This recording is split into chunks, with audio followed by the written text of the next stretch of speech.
Shalom, shalom, shalom. Happy Monday evening. The sun is setting and a new day has begun. Family, I actually thought today was Tuesday. Sure enough, in my mind, I thought yesterday was Monday. That's what happened when you work 6 days. Like, oh my. I'm like, wait, is it after? I was like, hold on, it wasn't Tuesday. Well, it's out there and it's okay. Humans make mistakes. That's part of being human. Don't just take yourself so seriously sometimes. Sometimes we have to learn to basically be kind and patient to ourselves. Don't be so uptight and serious all the time. Live a little, laugh a little, joke a little.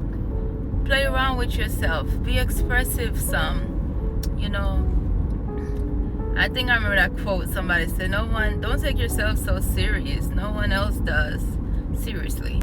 And I thought it was really clever and well put together because it's true.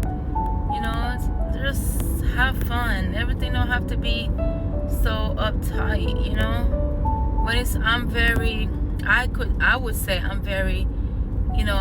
concrete. I'm very disciplined in the sense that when it's time for joy, I joy.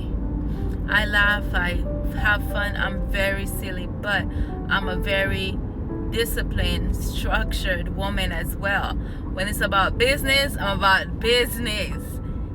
But not saying that in the process of conducting business, we can have fun if the environment permits, but it's based on circumstance.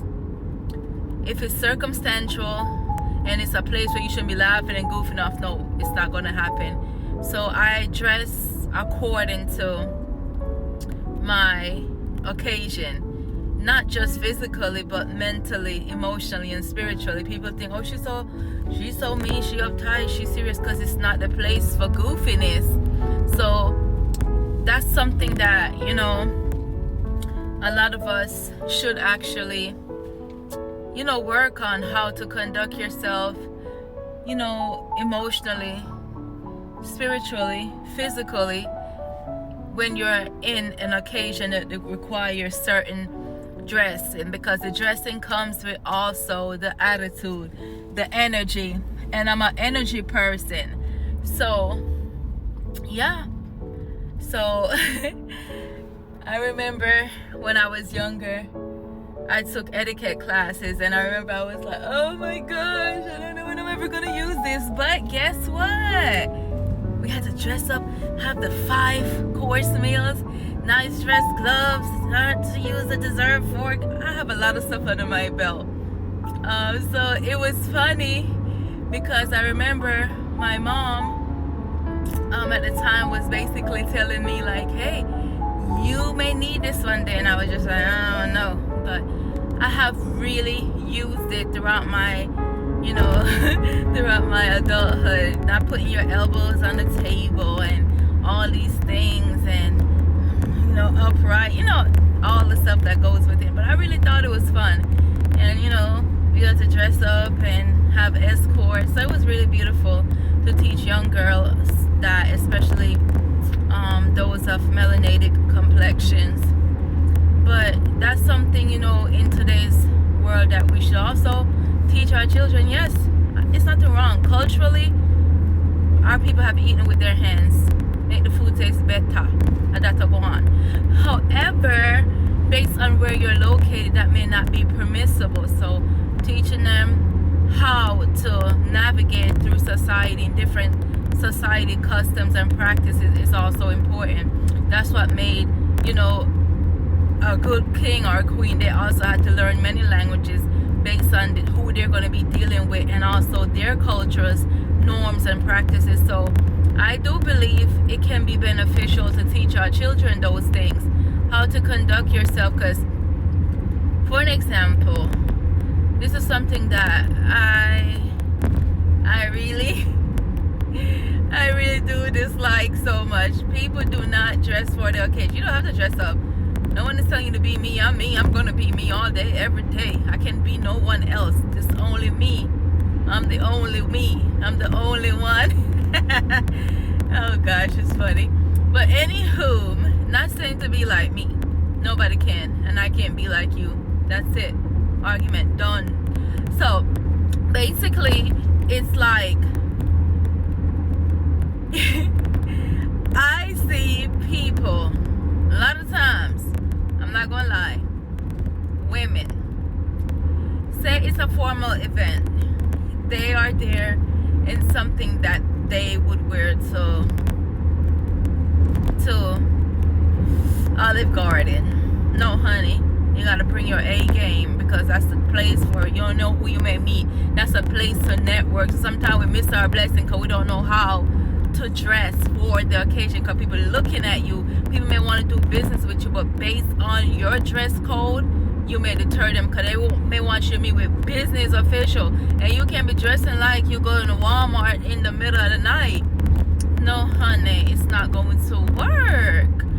So I see women in some mini dress, so short, busting out, breasts busting out, everything busting out. I'm not saying that you can't do that, but if you bend over, everybody see your morning, noon, and night.